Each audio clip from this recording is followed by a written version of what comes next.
समाज का वो तबका जिसने चुनाव को काफी नजदीक से देखा, कई नेताओं को बनते देखा तो कितनों को बिगड़ते भी देखा। यानी हमारे साथ कुछ बुजुर्ग लोग हैं, उन्हीं से आज इस कार्यक्रम की शुरुआत करेंगे। 2019 का महासमर, काफी हो हल्ला इस चुनाव को लेकर हुआ। आज तक अगर बात की जाए तो चुनाव के इतिहास की बात करें, लोकसभा चुनाव के इतिहास की बात करें, तो इतना हो हल्ला किसी चुनाव से पहले नहीं हुआ। तो सीधे कार्यक्रम की शुरुआत। सर ये बताइए कि 2019 का चुनाव, आपने काफी सारे चुनाव देखे होंगे, कितने को प्रधानमंत्री बनते हुए देखा होगा, कितने को पद से बाहर होते हुए भी देखा होगा। ये चुनाव कितना अलग? ये चुनाव बहुत कुछ हमारे दृष्टिकोण से अलग नहीं है। यह चुनाव एक तरफा चुनाव है। मोदी सरकार जो केंद्र में कार्यरत है और 4.5 वर्षों में जिसने जितना उल्लेखनीय काम किया, उज्ज्वल योजना, गरीबों का घर, शौचालय का निर्माण, समय पर जो प्रोजेक्ट हुए उनका मतलब कि उसको पूरा करना, ये सारे काम यानी चौमुखी विकास हुआ है और समय निर्धारित समय में सर काम हुआ है। इससे मैं समझता हूँ कि भारतीय जनता पार्टी की जो सरकार है, इसका जो प्रभाव है उसके सामने विपक्षी लोग अभी भी मतलब कि जीरो के स्थिति में है और वो लोग सामना नहीं कर सकते। बिल्कुल ही अलग है। 14 में जो हुआ था उससे भी अच्छा इसका रिजल्ट आएगा और कार्यक्रम इनका जो है हमारे प्रधानमंत्री का या इस प्रदेश का बहुत ही अच्छा है और बहुत ढंग से काम हो रहा है। विकास दर बहुत ही अच्छा है इसका। प्रधानमंत्री हूँ। दूसरी बात, एक बात मैं और कहना चाहूँगा, रोजगार के बारे में कुछ युवाओं का ये आया कि रोजगार सृजन नहीं हुआ है, लेकिन मैं उनसे थोड़ा अपना मत अलग रखता हूँ। रोजगार का ये मतलब सिर्फ नहीं है कि सरकारी नौकरी। युवाओं के पास भी मैं आऊंगा। बाबा, मैं एक एक करके आ रहा हूँ। क्या लग रहा है, आशीर्वाद देंगे? मोदी सरकार को पूर्णतः आशीर्वाद है। देश के लिए कुछ उन्होंने ऐसा किया है, सेना से लेके नवयुवक से लेकर के मध्यम वर्ग से लेकर के हर एक के कामों को किया है। चलिए, आपके पास भी आना जरूरी है।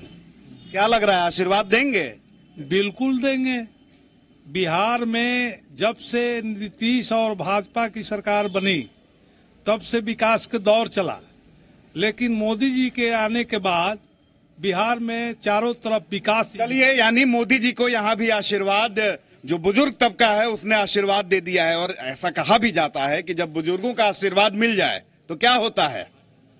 अरे भाई, आप लोग यूथ हैं तो देखिए, बुजुर्गों का जब आशीर्वाद मिलता है तो तरक्की होती है, सत्ता मिलती है। और नीतीश जी दोनों ही जो कार्य कर रहे हैं 2005 से आपके यहाँ पटना में जो विकास हुआ है, ये जेडीयू की ही देन है और हमारे सीएम नीतीश कुमार की ही देन है कि जो विकास का बहुत चरम और पर्चा लहराया है और उसमें मोदी जी उनका साथ दे रहे हैं। अच्छा। हाँ, आपकी पार जो भाजपा की सरकार होगी 400 पार होगी, 300 नहीं 400 पार सीट लाएगी वो। ये एकदम 400 से अधिक लाएगी।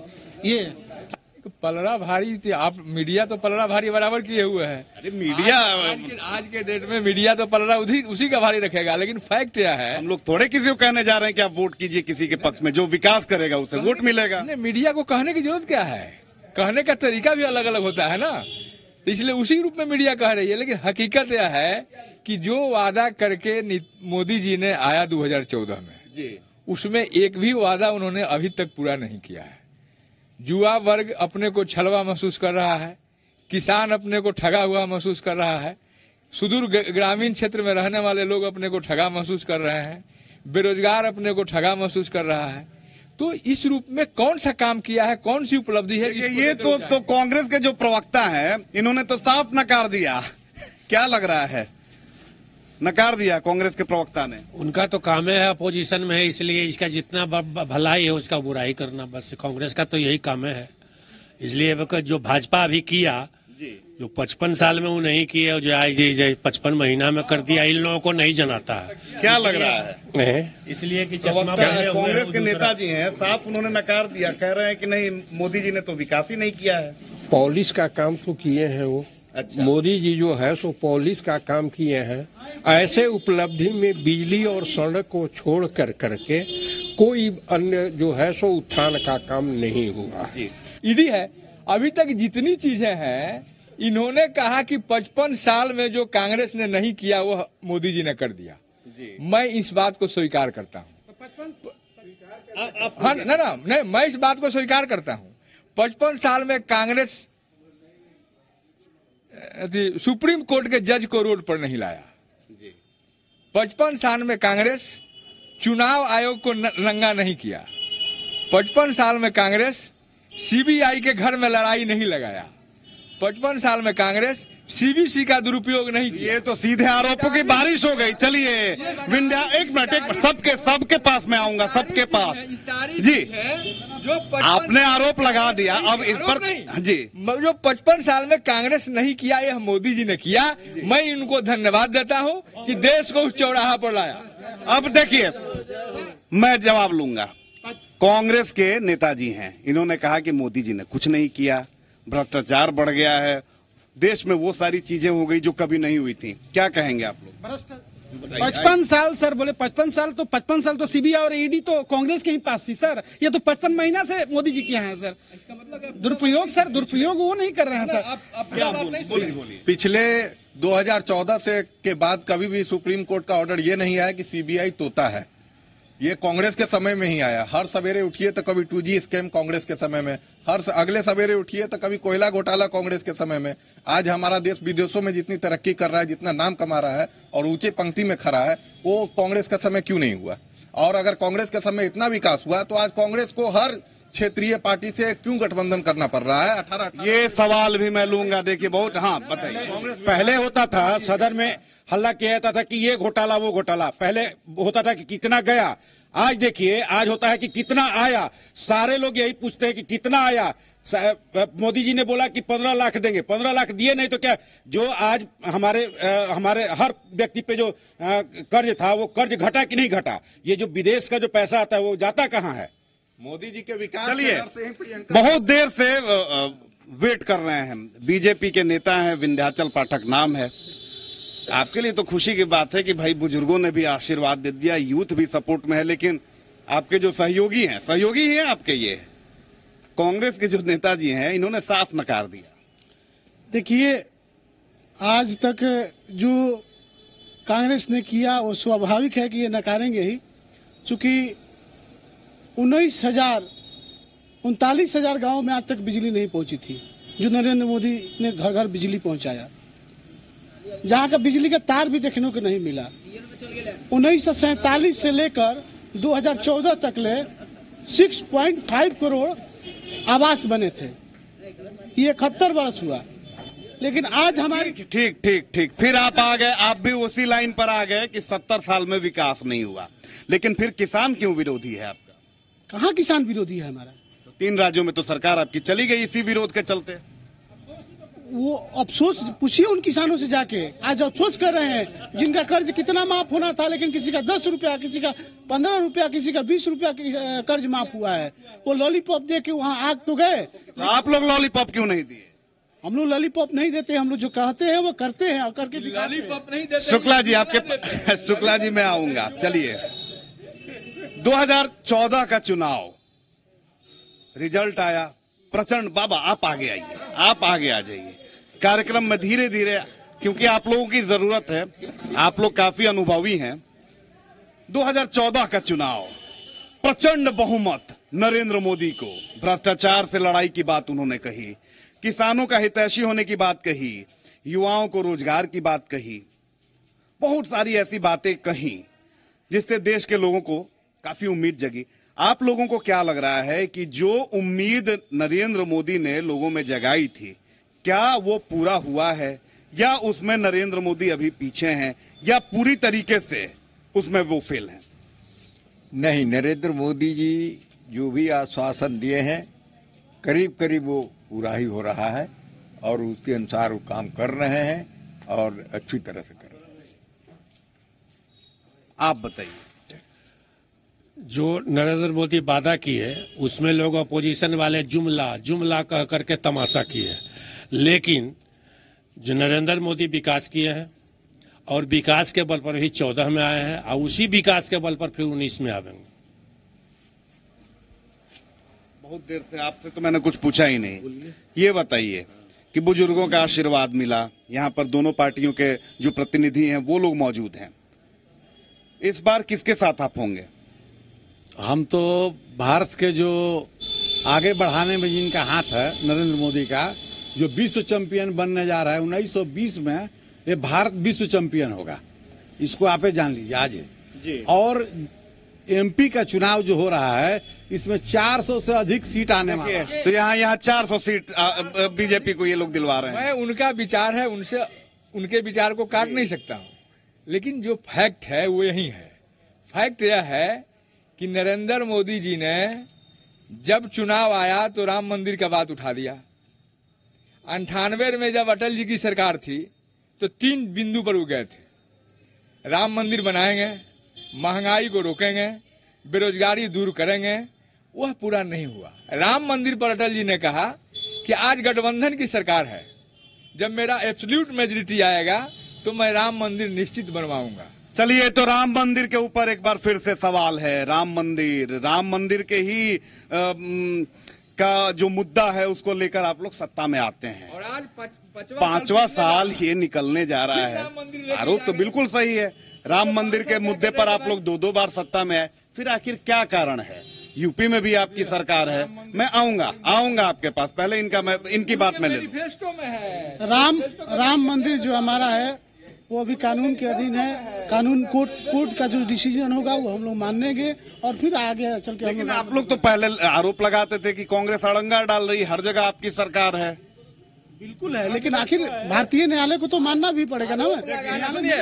कोर्ट पे फिर बात। एक सेकंड, आरोप लगाना इनका काम है। राम मंदिर का ताला कौन खुलवाया?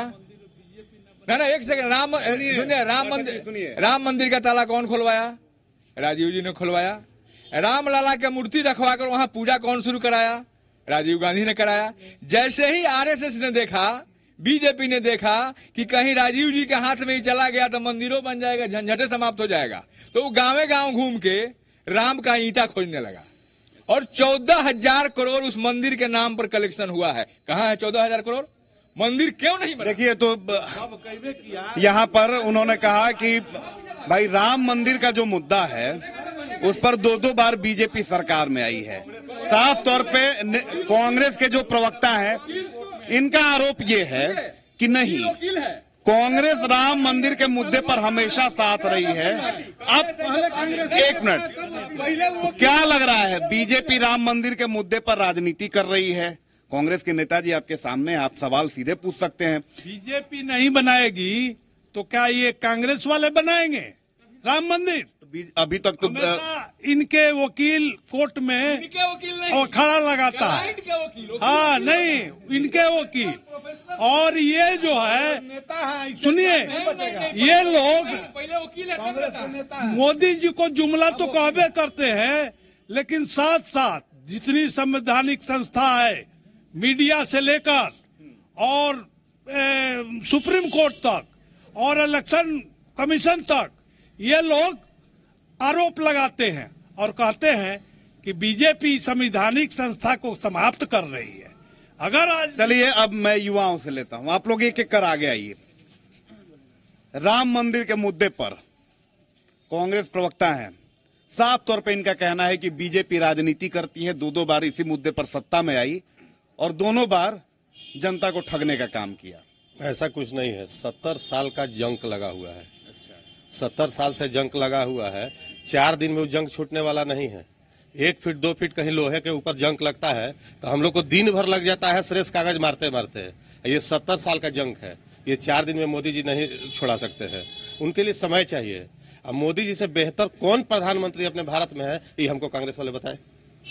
ये सवाल पूछूंगा मैं उनसे। हाँ, ये हमको बताए कि कौन बेहतर है। तो राहुल गांधी को क्यों नहीं? क्योंकि मोदी जी के सामने अगर नाम लिया जाता है तो सबसे मजबूत जो कोई आता है, जो छवि निखर कर, वो राहुल गांधी की ही आती है। राहुल गांधी प्रधानमंत्री योग्य है? आपको लगता है वो प्रधानमंत्री बन सकते हैं?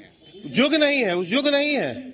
उनको कुछ आइडिया नहीं है, राजनीति के बारे में जानकारी नहीं है उनको। क्या लग रहा है कि आइए, आप आइए, आगे आइए। अरे अरे, क्यों आप लोग पीछे? बाबू, तुम लोग सब कोई आगे आओ। देखो, इधर आ जाओ। देखो, बिहार के तुम लोग लड़के हो, पीछे रहोगे ऐसे काम चलेगा? ये बताइए। किसकी सरकार इस बार? इस बार भाजपा की सरकार। क्यों? उनका नारा शुरू से रहा, सबका साथ सबका विकास, और वो दिख भी रहा। एक उदाहरण, संसद जो है भारत की गरिमा है, और संसद में जिनका नाम लिया जा रहा है कि अपोजिशन में है, एक नेता बनने के फेरे में है, शर्म की बात हुई भारत के लिए। विश्व में वो न्यूज चला गया जब मोदी से गर्दन से मिले और आ करके उन्होंने आंख मारी। ये शर्म की बात हुई। अगर अपोजिशन का कोई लीडर आपसे जेस्चर के अनुसार मिल रहा है गले, तो ये तो कोई गलत बात नहीं है। गलत मिलना ठीक था, गला से मिलना ठीक था, लेकिन आ करके आंख मारना 2-2 बार संसद में, ये किसी नेता को शोभा नहीं। एक चीज, ओपोजिशन के नेता जो है, जो कि अपने बेल पर है, उनकी मां भी बेल पर है, बहनोई भी बेल पर है, इसके बावजूद जिस नरेंद्र मोदी ईमानदारी की छवि माना जाते हैं, देश की जनता उनको ईमानदारी की दाद देती है, और उस आदमी के बराबर चोर चोर पुकारना ये गलत है। जो कि राफेल पर सुप्रीम कोर्ट ने जजमेंट दिया कि नहीं, कोई घोटाला नहीं हुआ है, सारा प्राइस से लेकर सारा चीज को उसने जानकारी ली, यहां तक कि एयरफोर्स के अफसर तक जो सीनियर अफसर थे उनको बुलाकर सुप्रीम कोर्ट ने पूछताछ की। चलिए, ये इन्होंने भी दूसरा लाइन ले लिया। बुजुर्गों के साथ हमने ये कार्यक्रम किया, बहुत सारी बातें इन्होंने बोली, बहुत सारी चीजें हमने इनसे जानी। कार्यक्रम आगे भी जारी है। इस कार्यक्रम में हम अलग हिस्से में चलेंगे और तब वहां चलकर लोगों से राय शुमारी करेंगे कि इस बार चुनाव किस मुद्दे पर लड़ा जाएगा और कौन पास होगा और कौन होगा फेल।